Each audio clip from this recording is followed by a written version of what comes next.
Hi again then guys, and welcome to the 18th installment of Beards and Cars. For those who are perhaps newer to this series, and there are new people on the channel every week, and to those of you who are here for the first time, hi.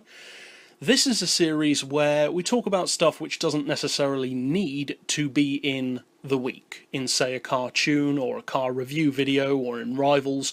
It might happen to be about car games, it may be about Gran Turismo or Forza or some other game entirely. It might not even be about gaming, it could be about movies, YouTube drama, a world of things. That's the whole point. The last couple of weeks we were talking about dream games, even dream car companies. So it could literally be anything. Now on this particular occasion I wanted to use this particular episode to give the opportunity of the conversation that is engendered with these videos. That's very much a big part of it, having a two-way dialogue, to be used more in this particular episode, to have your say, let your voice be heard, and more than just that, because obviously everyone likes to state their opinion in YouTube comments, but usually they don't really amount to much. You just state your comment and then it just sits there, maybe or maybe doesn't get likes or comments, people contradicting you or agreeing with you, but in the long run it doesn't necessarily have that much of an interactive effect on things. Whereas in a video like this, it's designed so that your comments can have more of an effect, which is one of the reasons why the photo mode competition is still doing well, because you guys like to see results for your work, and you do see those results by being featured. Now, this episode is about the current state of the channel, where we're going, where we've been, maybe some changes that could happen, changes that will happen, changes that I already have planned, or, and this is where your comments come in, changes that you would like to see made. Now, I say all the time on the channel that I'm always open to suggestions. Don't misunderstand that. Some people make suggestions and then I challenge the suggestion or ask for clarification on it, and then they get a little bit butthurt over it. When I say that I accept all suggestions, that doesn't mean I'm going to do everyone. That means I'm going to read it. That's it. So if you have a suggestion, by all means make it. There's no guarantee I'm going to do it, but that's the whole point. So this is one of those occasions. Now, when I say about changes coming to the channel, there's not really anything radically big and different that I have in mind.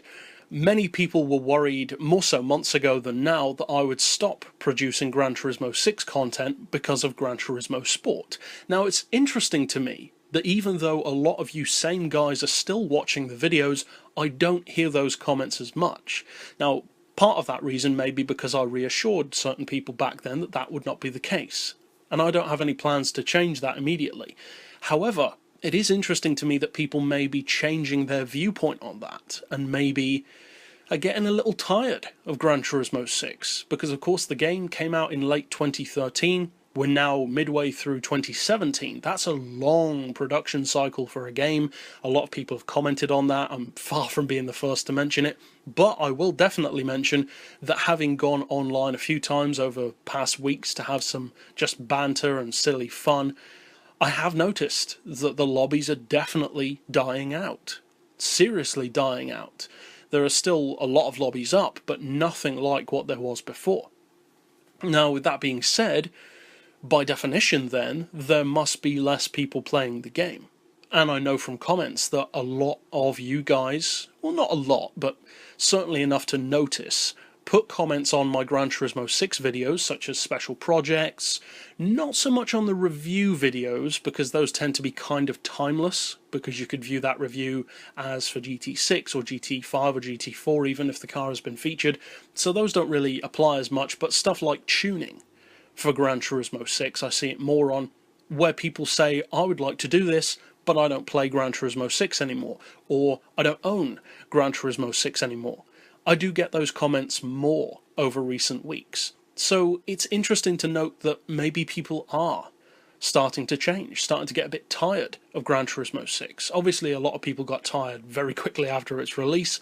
I can understand that if you're not a Gran Turismo super fan, which I would say I am. I contradict Polyphony a lot, but I'm still a super fan. I can see why you might be bored of it quickly, especially before we got all the updates. And the updates, some of them were very significant. Stuff like the track editor, the Sierra circuit, the Vision GT cars. But without all of those updates, if you just go on the game at release date and complete the career mode in like a day, which you can, yeah, I'd be disappointed with that. In fact, for a little while, I was disappointed with that, because that's not what Gran Turismo has ever been like before. Career mode has always been a massive part of the game, and Gran Turismo 6 is the first time that I've seen that not be the case. At least in a full game. Obviously in prologues and concepts, that doesn't apply. Now, with that being said, I don't plan to stop producing Gran Turismo 6 content, but where I would like to hear your opinion, and of course any opinions about any aspect of the channel, and I mean any aspect, it could even be the design of the channel or the logo if you want, whatever. But specifically as far as Gran Turismo 6 goes, I would be interested to hear from you guys who do still want Gran Turismo 6 content, and from those who don't necessarily care about having Gran Turismo 6 tunes anymore. Why that's the case? I mean, it's fairly obvious, but why for you personally that's the case?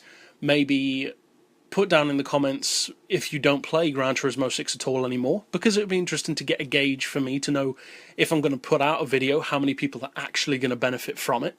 Because obviously I make a lot of videos every week. I put out 3 videos a day, minimum. So that's a huge amount of work, especially when, as some of you may not know, I work alone on the channel. That may sound obvious, but you'd be surprised how few people do that on YouTube. Usually, much bigger channels would have a lot of people. You look at, for instance, Rhett and Link with Good Mythical Morning, they've got like 15 people helping them make videos.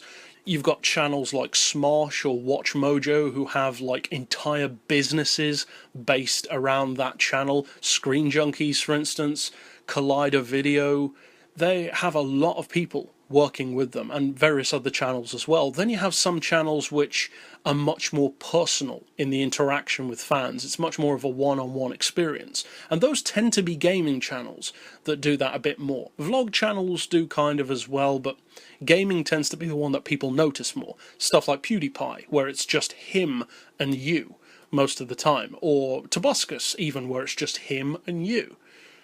That being said, they do not work alone. They could not work alone. And some YouTubers who didn't realise that that was the case, maybe they did, maybe they didn't, but their actions would seem to indicate that they didn't, like Matthew Santoro, for instance. He had a huge explosion in channel size, and he realised that he couldn't cope. Not because he couldn't make videos, but because when your channel gets to that size, you have so many extra opportunities and responsibilities that come in, like travel, meet and greets, going to big events like award shows for YouTube, gaming expos if it's that kind of channel, various things like that take up a huge amount of time, because it's not just the event, it's the travel, it's the stopover, it's the tourism that you might want to do while you're there. And the simple fact is, it takes multiple hours even to make seemingly basic videos. And the nature of creativity is that the fans can never appreciate what goes into making a video. Even if you've made videos yourself, you don't know what it takes for another creator to make their videos. My videos take a minimum of an hour and a half to make. Every video that I put out takes at least an hour and a half. Even for the photo mode competition, even for a Forza review that's only 2 or 3 minutes long. Every single video takes that amount of time. Because it's not just voice recording. Every video that I make requires multiple layers before you guys even see it. First of all, you have the concept stage, me thinking up what the series is going to be. What is my target audience? What do I want to do with this new series? Does it really need to be a series? What kind of cars are going to be in the series? Then I have to compile all of the vehicles that are going to be featured. For instance, if it's a review series, then you have to drive the car in order to have a replay that you can use as the YouTube background video. Again, if it's a review. If it's a tuning video, then I record it at the time of voice recording. If it's a review, then I record the replay and then add the voiceover later. So then you've got to add voiceover. Then you've got to edit. Then you have to render. and save the video into a format that YouTube can use. Then you have to upload to YouTube and edit again, adding tags, descriptions, thumbnails, outro playlists. All of that stuff takes time. And that's why every video that I make takes a minimum of an hour and a half. And that's just approximate. It's probably more than that if I really counted every single step. So when you've got that kind of production, I want to know that my videos have a purpose and that it's benefiting someone. Now with the Forza videos, like the Horizon 3 ones currently, it doesn't apply as much because I'm not known for Forza yet. I'm starting to be, but people who know of my channel probably know me for Gran Turismo. That's just the way it works. That's what I've been doing for so long. And now, if you type in on YouTube, Hammer S, I'm like the top result. That's awesome. But most of those top results will probably be Gran Turismo. I haven't checked in a while.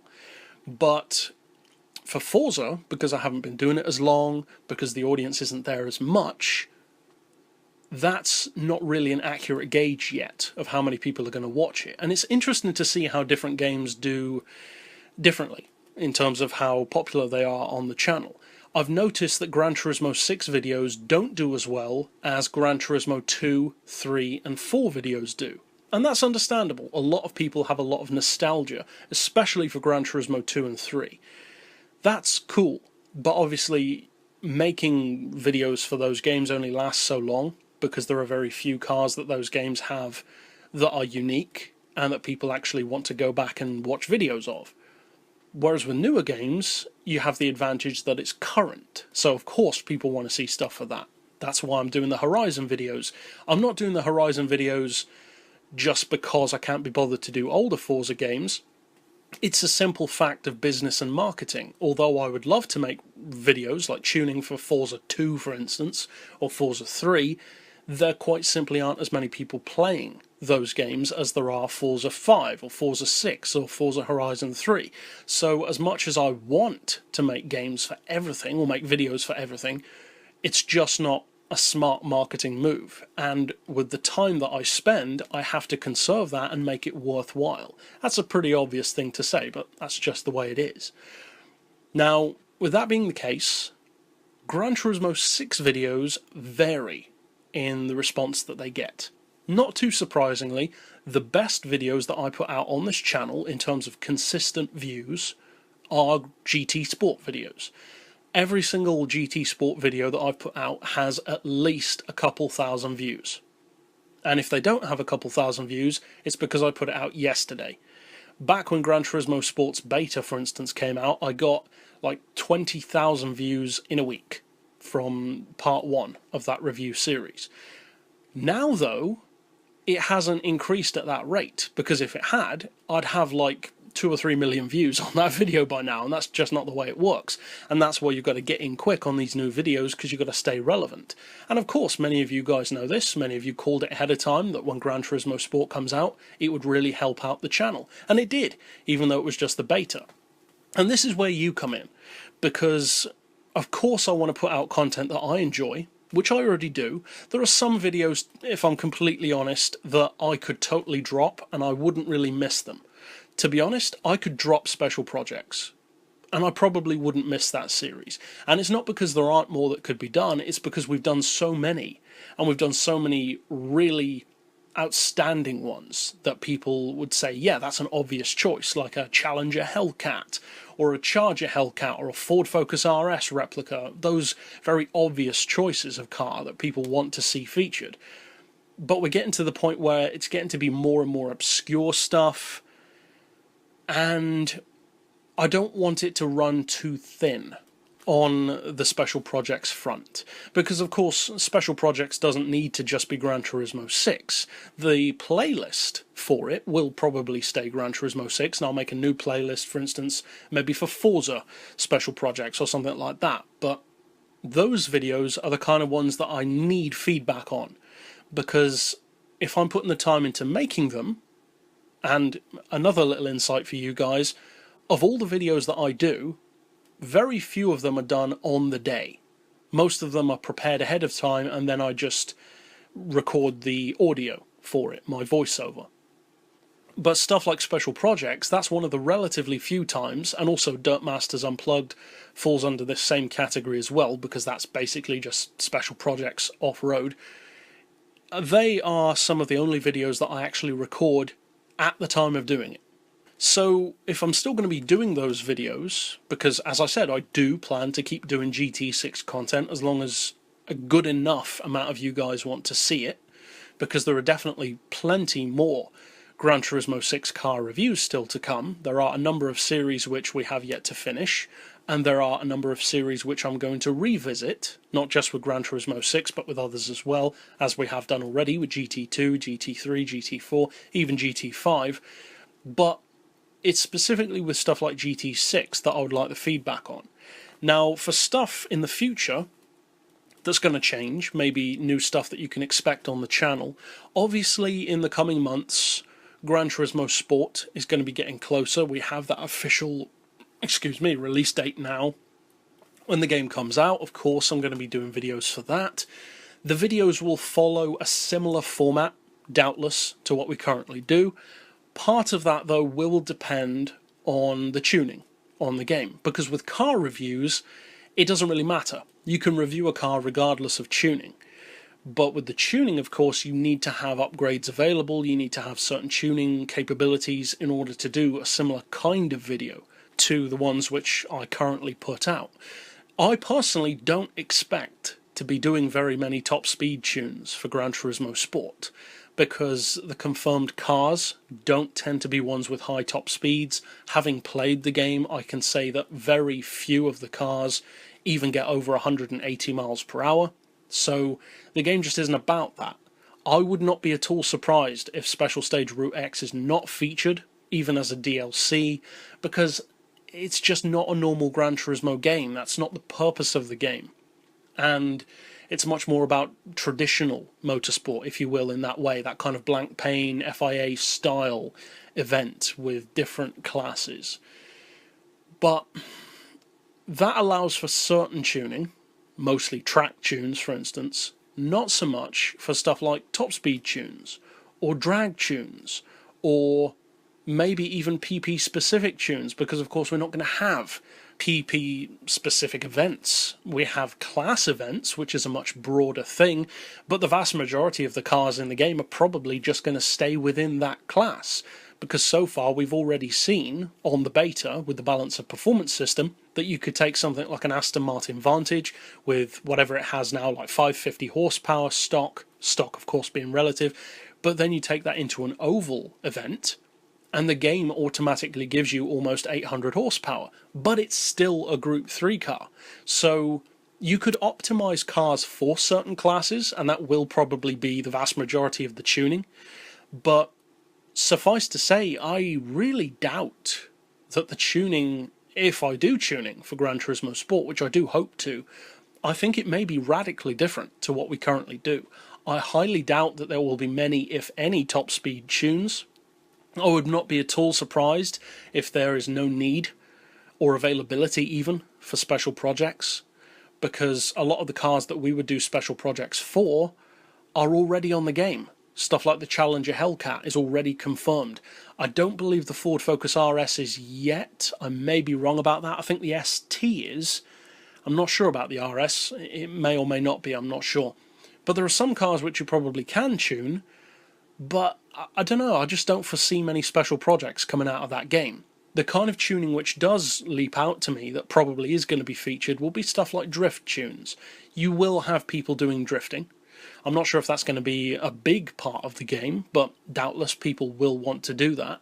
So that could be something which we cover. As many of you guys know, I don't really go in for drifting on Gran Turismo. It's not that I don't enjoy it, I just don't enjoy the physics of Gran Turismo. When I'm drifting, I like it to be unrealistic. I like them to go over the top and make it insane, which is why I like the drifting on stuff like Need for Speed. And I don't mean the newer Need for Speeds, I mean like the original, where you'd have a drift track, and it actually felt like drifting, not just every car goes sideways for no reason, which I would say stuff like Most Wanted does. Or even Forza. I love the way that Forza has their drifting, especially with all-wheel drive cars. Of course, whether or not all-wheel drive cars drift is a totally different discussion that a lot of people disagree on. But the point being, I prefer the physics of those games over Gran Turismo. And to me, it's got nothing to do with whether or not it's realistic. I don't drift because it's realistic. I drift because it's fun. So that aside, the majority of the new videos that I'm going to do for GT Sport will probably be geared more towards rivals matches, as we currently are doing, and also reviews, which is the pretty obvious thing. We've already started that, of course, but even then, the review videos aren't going to last quite as long because there aren't as many cars on the game. Now, of course, DLC may change that. Rumour is that Kaz intends to make the game significantly larger with DLC. That would be cool. But even beyond Gran Turismo Sport, I have already pre-ordered Forza 7, the Ultimate Edition. That I'm going to get that, I think it's slightly earlier than release date. I'm not sure how much earlier it is, so I am going to be doing Forza 7 videos. Again, I'll probably still be doing Horizon 3 videos at that point, because at the end of the day, people are still playing it. Then, of course, whenever Forza Horizon 4 comes out, which I don't think that's even been announced yet, but that's way down the line. But I'd also like to hear what you guys would like to see as far as other games go, because I do have requests or comments about other games, like the Race Driver Grid games, or Project Cars, or Drive Club. Not so much Drive Club now, but I did get some before. Or Assetto Corsa, or Project Cars 2, or sometimes totally different games that I may have never even heard of. And I have played some of those games, some I haven't. I have played Project Cars, I have the game. I've also got Assetto Corsa. Many of you guys know how I feel about Assetto Corsa. It's one of the most controversial videos I ever made, and it's actually the only video that I ever made that I turned the comments off of. And it's not that I don't want to play those games, it's, again, about marketing. Because YouTube isn't just about me playing whatever I feel like. Because as fun as that is, you can only afford to do that when you have a big channel. Because someone like PewDiePie is guaranteed to have views no matter what he puts out. He could put out a video of himself jumping out of a window. In fact, that would probably get a ton of views, but the point is, he could put out whatever he wants because he's big enough. Whereas a channel like mine, I have to try and foresee games that would be good to do videos for. And sometimes that may be games that I don't like Assetto Corsa. Project Cars, I don't dislike, but I don't like it either. It's okay. It's not really entirely my cup of tea. Games that are designed predominantly for the use of a wheel with immediately put me off. And I know that a lot of people, especially younger people, don't understand that, because with the way younger people's mind works, like teens for instance, they think that they discover the wheel for the first time. And once they start using a wheel, they think that anyone who doesn't is a retard. That's not the way it works, kid. Welcome to the real world. Some people do, some people don't. Were you a retard before you used a wheel? Probably not. Even if you thought that you were, you weren't. You just happened to not use a wheel. I've used a wheel before. I have people saying, could you use a wheel more, maybe get a wheel cam? I know that some of the channels who are much larger than mine, but who come up as a suggested channel on mine, are like, I think Black Panther is one of them. I can't remember what the other one's called, but he does a lot of drift videos, I think, for Gran Turismo. I don't know, I don't watch other people's videos because I like my stuff to be unique to me, but those videos obviously do a lot better than mine. The channels are much bigger than mine, and I know that some of those guys from their thumbnails do use a wheel, and they have like GoPro wheel cams. Good for you. That's just not the point of my channel, and I don't plan to use a wheel anytime soon. Now that may mean that I don't put out videos for Assetto Corsa or Project Cars. Oh well. I know that they bring in views, but again, I only like to make videos for big, mainstream, banner-type car games like Forza, Gran Turismo, Project Cars, AC Drive Club, Test Drive Unlimited even, those big, market-dominating games, if I know that I'm going to be able to get enough content out of the game for it to be a legitimate series. Because, as many of you guys may or may not have noticed, I don't like making just one or two videos for a certain game. If I'm going to make videos for a game, I like to make a lot of videos for the game. And the only exception to that, really, Well, there's two exceptions. Either if I'm just doing a review of the game, I may make just one overarching video like I did for Assetto Corsa or Road Trip Adventure or Tourist Trophy, or alternately it may be just something like a highlight video or like a trolling video, like for instance the hidden Porsche dealership on Gran Turismo which uses Forza. Spoiler alert. I find it amazing that that video still annoys people, but those kind of videos are different. The circumstances are different. But if I'm going to sit down and spend months, like we have on, for instance, B-Road Ballers, that series is almost 2 years old. And that's like 98% Gran Turismo 6 content alone.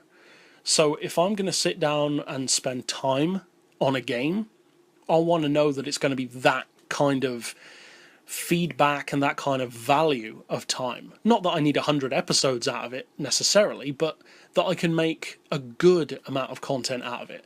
And from what I've seen of Project Cars and from Assetto Corsa, I guess some people could wring that amount of videos out of it, but I just don't see how. Not keeping them relevant anyway, because anyone can make a long series. That doesn't mean that the series is valuable, whereas I try to make mine valuable.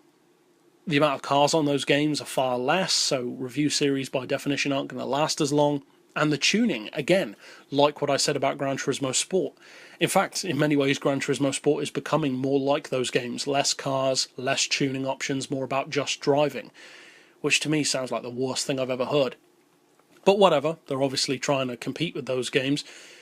And to me, I just don't see it being worth my time. I know that some people want to see it, but people can tell if you're not passionate about a game. People can tell that I am passionate about Gran Turismo. People know that I love Forza. And you can feed off of someone's passion. People will know instantly that I have no passion for Assetto Corsa. And I'm not going to be a hypocrite about it and make videos for a game that I couldn't care less about. Even Project Cars. Or Project Cars 2. I don't dislike the game. I've never even played Project Cars 2. Is it even out yet? I don't know. I don't really care either. But the point is, my heart isn't in it. And I want it to be. Maybe you guys understand that. I think probably most of you do. Maybe some don't. But that's just the way it is for me. So, of course, as I said, I'd love to hear what you'd like to see. Maybe there is something you'd like to see less of. But tell me about it down below. And for now, I'll see you guys next time. So as always, thanks for watching.